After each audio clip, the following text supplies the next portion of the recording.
ठीक है, मोहम्मद तौसीफ रहमान, जवाब है इसका 3000 करोड़ रुपए। वो साफ कह रहे हैं कि जिन लोगों को, और क्योंकि ईडी के केसेस की बात करें, सीबीआई के केसेस की बात करें, तो आपके नेताओं की तो एक लंबी फहरिस्त है जिन पर ये मामले चल रहे हैं।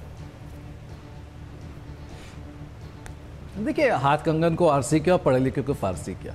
ये बहुत अच्छा स्टेप नरेंद्र मोदी जी ले रहे हैं कि वो औरतों को कॉल कर रहे हैं, जो वुमेन कैंडिडेट हैं, जितने भी ऑनरेबल कैंडिडेट जो खड़े हुए हैं बीजेपी से, उनको कॉल करके उनके साथ बातें हो रही है और उनसे सजेशन लिया जा रहा है। और वो कह भी रहे कि सजेशन को मैं ध्यान रखूंगा कि पब्लिक का पैसा कैसे वापस करना है। बहुत अच्छी बात है, हम इस बात का अप्रिशिएट कर रहे हैं, मगर शायद वो भूल चुके हैं कि यही अप्रिसिएशन हमने 2014 में भी किया था और पूरे भारत के लोगों ने किया था, और यही सोच के किया था कि जैसे मोदी जी आएंगे 15 लाख रुपया वापस हो जाएगा। ये बहुत घिसी पिटी कहानी है, मैं जानता हूं, मगर बात उठी है तो दूर तक जाएगी, क्योंकि बात वादे पे आ चुकी है कि वापस से ये कह रहे हैं कि हम ये जो माल है इसको हम रिटर्न करेंगे, हम लोगों में डिस्ट्रीब्यूट कर देंगे और इसका सोल्यूशन निकाला जा रहा है। देखिए, पब्लिक को जानना जरूरी है, सोल्यूशन की बात हो रही है, पुख्ता सोल्यूशन नहीं है, इनके पास कोई हथकंडा ही नहीं है, इनके पास इलेक्शन की सिर्फ बबूती है, जो ये चना बेच रहे हैं उनको लेकर। अगर देना है तो 2014 में जितने भी ब्लैक मनी देने की जो वादा हुआ था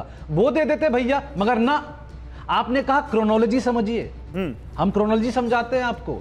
इलेक्शन के बाद, इलेक्शन के वक्त में हम कुछ झूठ बोलते हैं, हम कुछ लंबे लंबे छोड़ते हैं, उसको आप सीरियसली मत लिया करिए, डोंट टेक इट सीरियसली। बहुत बड़ी बात कह रहे हैं प्रेम शुक्ला ये कह रहे हैं कि 15 लाख जैसा वादा किया गया है। नहीं, प्रेम शुक्ला जवाब सुन लीजिए, मुझे कंप्लीट करने दीजिए। कंप्लीट कीजिए, ये आपके साथ भी है ना, आपको 15 लाख मिला, ना मुझे मिला, और ना दुनिया में किसी को भी आज तक नहीं मिला 15 लाख रुपया जो उन्होंने वादा किया था। सर, मैं सिर्फ वादा की बात कर रहा हूं।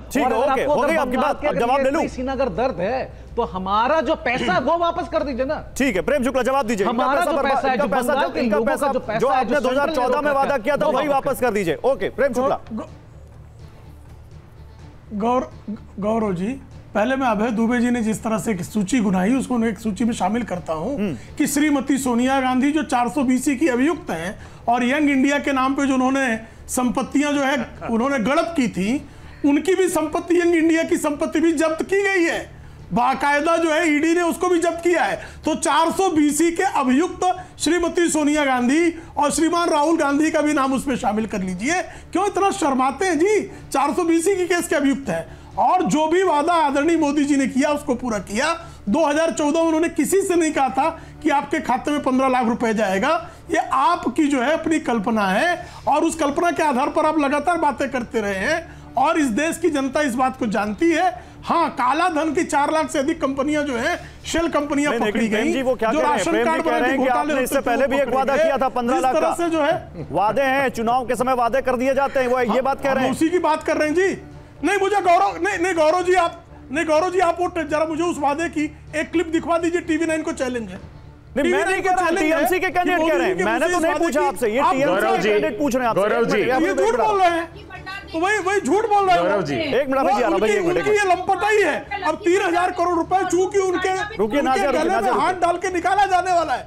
भ्रष्टाचारियों, लुटेरों के गले में हाथ डालकर रुपया निकाला जाना तय हो गया है, तो लुटेरे चिचिया रहे हैं कि हमसे कैसे। ठीक है, अभय दुबे जवाब दीजिए, फिर अनुराग ढांडा के पास जाऊंगा। अभय दुबे जवाब दीजिए, अभय दुबे जवाब दीजिए।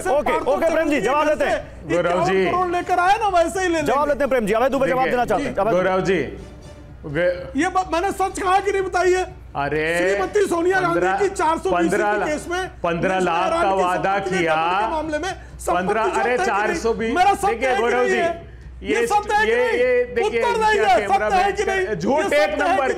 अरे 8000 करोड़ रुपए खा गए प्रधानमंत्री जी इलेक्टोरल बॉन्ड के नाम पर। 8000 करोड़ रुपए लीजिए, 15,000 रुपए लोगों को देने का वादा किया, आप स्वीकार, और 8000 करोड़ रुपए के इलेक्टोरल बॉन्ड का स्कैम कर लिया। सोनिया गांधी की संपत्ति है कि नहीं?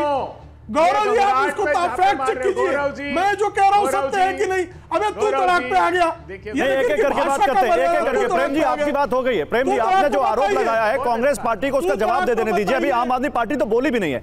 आपने जो आरोप लगाया है उसका जवाब देने का मौका तो दीजिए उनको।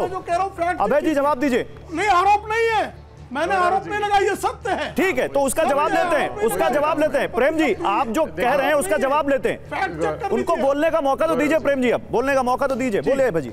उसका जवाब देंगे ही नहीं। हाँ, नहीं तो नहीं देंगे तो फिर पूछेंगे उनसे, लेकिन बोलने दीजिए। प्रधान देंगे, हाँ बिल्कुल दूंगा, सबका जवाब दूंगा भाई। प्रधानमंत्री नहीं देते, मैं दूंगा। देश के लोगों 15 लाख रुपए का वादा किया इन्होंने और 8,000 करोड़ रुपए का डाका डाल दिया। पूरे हिंदुस्तान में 505 सितारा ऑफिस इनके बन गए और 300 पर काम चल रहा है। नड्डा जी ने खुद ने बताया, हजारों करोड़ रुपए के, जानते हैं आप। और ये जो हजारों करोड़ रुपए का डाका डाला, शेल कंपनी की बात कर रहे थे भाजपा के प्रवक्ता, पकड़ में आया है कि शेल कंपनियां जिनकी शेयर वैल्यू 130 करोड़ रुपए की थी, उनसे भी इन्होंने 410 करोड़ रुपए, 400 करोड़ रुपए चंदा लिया है। इन्होंने चंदे का धंधा किया, एक ठेका दिया कंपनी को, 3,80,000 करोड़ रुपए के ठेके दिए, धंधा दिया और चंदा लिया। मैं एक बहुत बड़ा खुलासा करता हूं आपके चैनल पर, बहुत बड़ा। आजाद भारत के इतिहास में एकमात्र राजनीतिक दल है जिसने अपने चंदे के पैसे से धंधा किया है। एक कैनस्टार नाम की कंपनी में इन्वेस्ट कर दिया था चंदे का पैसा। आपके चंदे का पैसा कैनस्टार में, इनको कैपिटल चुनौती है, इनके कैपिटल गेन टैक्स का पैसा। गौरव जी देखिए, प्रेम जी रुकिए, अबे दुबे आप अपनी बात रखिए, लेकिन क्योंकि हम बात मुद्दे की भटक न जाए, आपसे जो आप पे जो बात हो रही है उसका आप जवाब दे दीजिए। फिर अनुराग ढांडा बहुत देर से बैठे हैं, 100% बहुत शांति से बैठे हुए हैं। हाँ बिल्कुल, बगैर जवाब दिए, बगैर जवाब दिए नहीं जाऊंगा। ये खुलासा सुन लो जल्दी जल्दी सर, 20 सेकंड, फिर अनुराग ढांडा 20 सेकंड। प्रेम जी रुकिए, प्रेम जी रुकिए, बस 20 सेकंड में। इन्होंने एक कंपनी थी कैनस्टार नाम की कंपनी में इन्वेस्टमेंट किया, इनको कैपिटल गेन टैक्स का हमारी सरकार, हमने प्रतिशोध नहीं लिया। और नेशनल हेराल्ड में सुन लीजिए, देश के लोगों, नेशनल हेराल्ड पर बड़ा खुलासा करता हूं, नेशनल हेराल्ड पर बड़ा खुलासा करता हूं। बताइए, आजादी के लिए, आंदोलन के लिए अखबार निकाला था। आज 2016 से मोदी के लोगों ने 2016 से हाई कोर्ट से स्टे ले लिया है। वो ट्रायल कोर्ट का जज विशाल शेखर कह रहा है कि 12-12 पेशियों पे नहीं आते, आप केस को चलाना क्यों नहीं चाहते? क्योंकि एविडेंस नहीं है। 2015 में जिस नेशनल हेराल्ड केस में क्लोजर फाइल कर दिया था 2015 में, उस सीटी के उस सीटी के डायरेक्टर को इन डरे हुए लोगों ने हटा दिया, जिसने क्लोजर। ठीक है, अब मैं आम आदमी पार्टी को भी लाता हूं भाई, उनके नेता जेल में, कम से कम उनको बोलने का मौका तो देना चाहिए। एक मिनट, डूबे हुए लोग। ओके अभय जी, ओके अभय जी, आपने अपनी बात कह दी। अनुराग।